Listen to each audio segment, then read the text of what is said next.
Hey everybody, Goosebumps for Dummies here, and cut the fucking music, Alejandro. This is my 1000th video, my 1000th. That means, I think y'all are pretty much smart enough to understand, I have made 1000 videos on this channel. There's 1000 videos and probably at least 1000 minutes worth of content. Yeah, this is pretty, absurd. That is, that's a lot of Goosebumps for Dummies. We have over a day worth of content from me, at least. It's just, holy crap. That is a lot of videos. Just from me. From my fat ass talking to a camera. We only have 2 months till my anniversary. Two-ish, maybe more.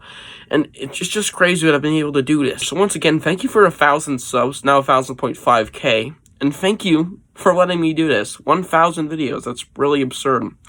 Anyways, cue the music back up or some shit. Yeah, it's absurd that I've ever gotten here, but we're gonna do episode 7 review today.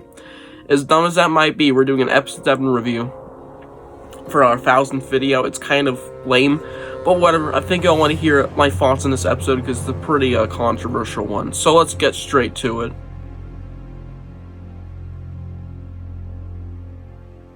So what happens in this episode? Well, this is the filler episode. Basically nothing happens, and this is probably going to be the quickest video I've ever had to record for any of these episode reviews.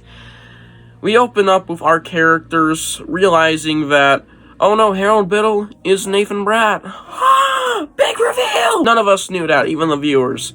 Especially the viewers. None of us had any idea. They are now in the scrapbook, and they realize that they are in basically a floating version of Mr. Bratt's house, or the Biddle house.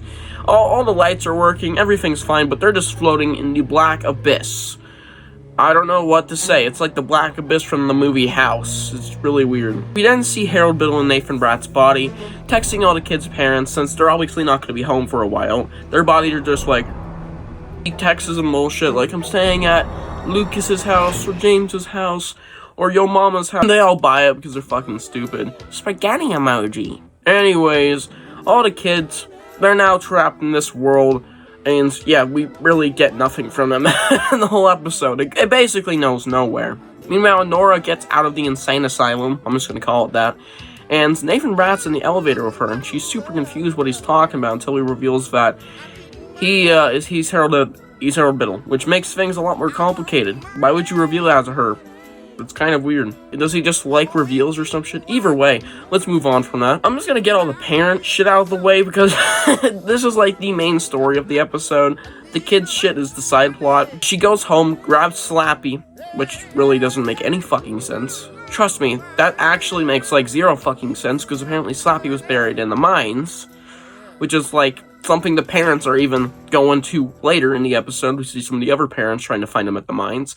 So it really doesn't make sense because he's just at home with her.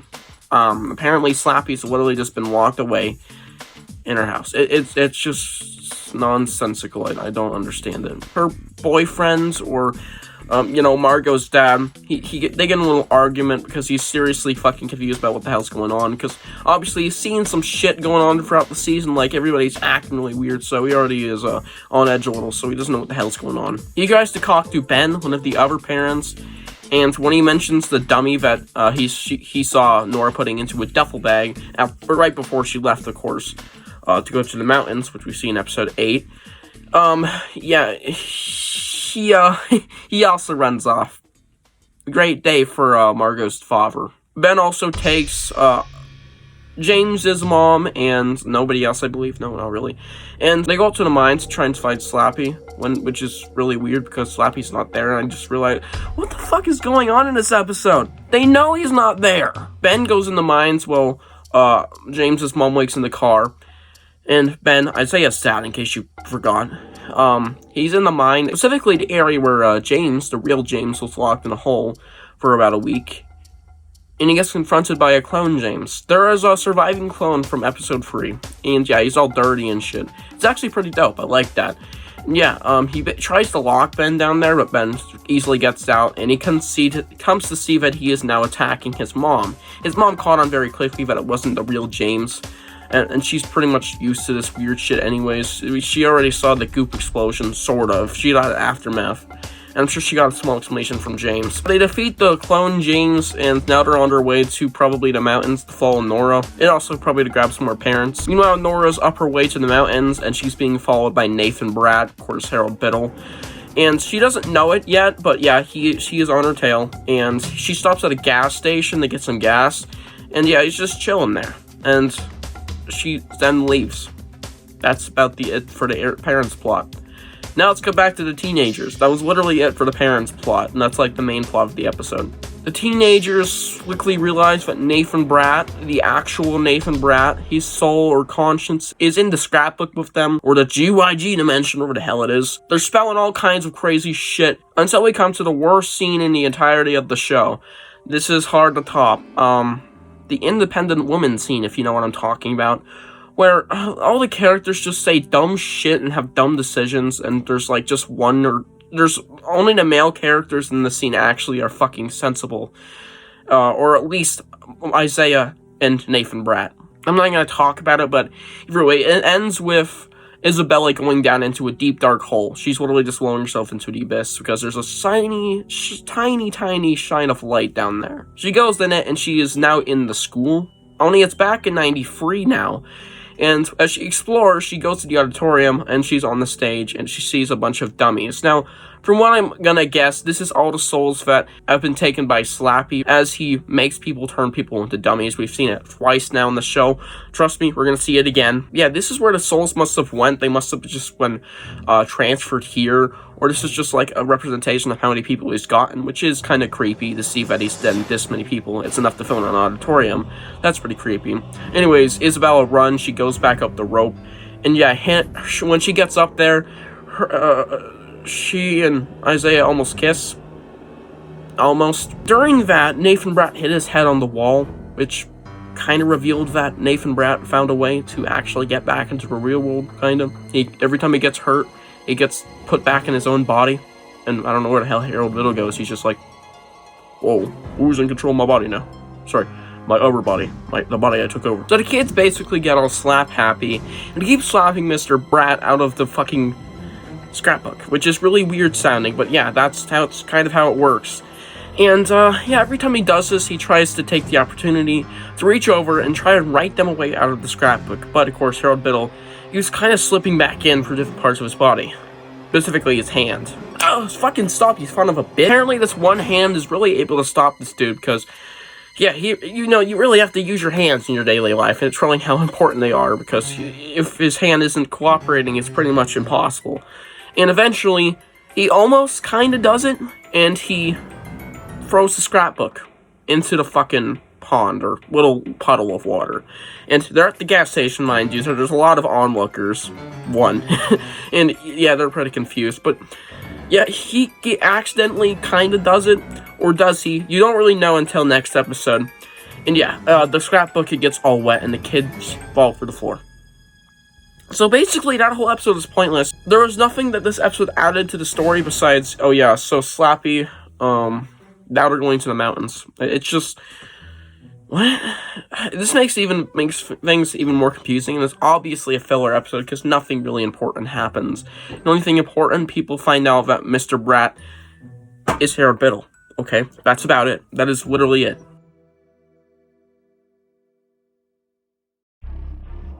So, what are my thoughts on this episode? We already said this, but yeah, literally just the most filler, boring episode with basically nothing to it besides reveal that to every character, and we already noticed as viewers that Harold Biddle is possessing Mr. Bratt.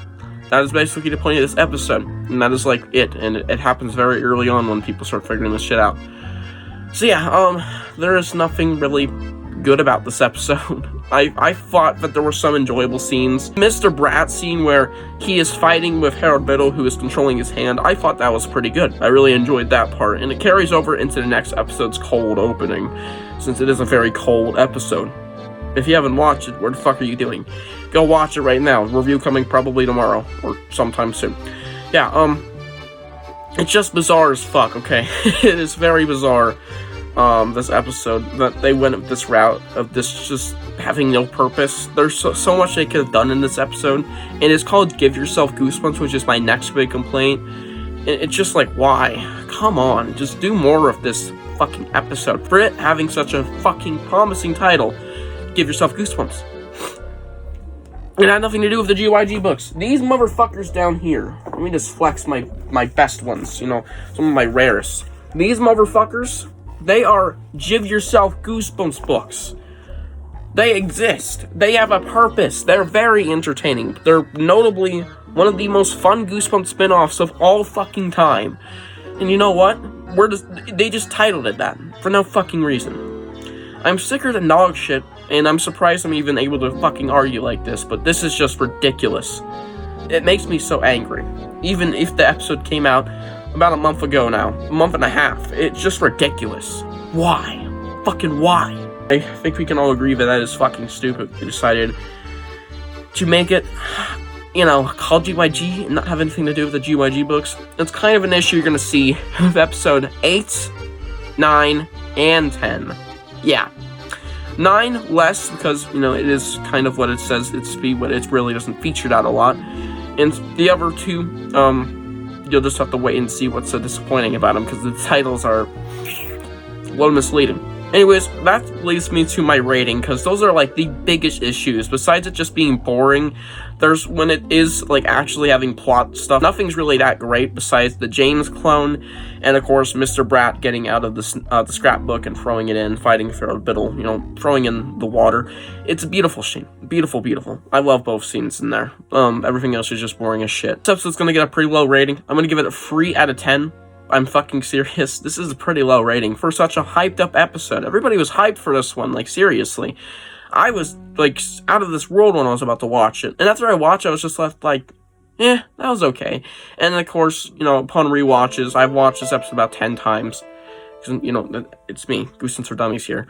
And, yeah, it's not that great. Anyways, I hope you guys enjoyed this review. There's really nothing positive I can say about this episode. There's only those 2 scenes that are good, and that's about it, but they are pretty damn good scenes.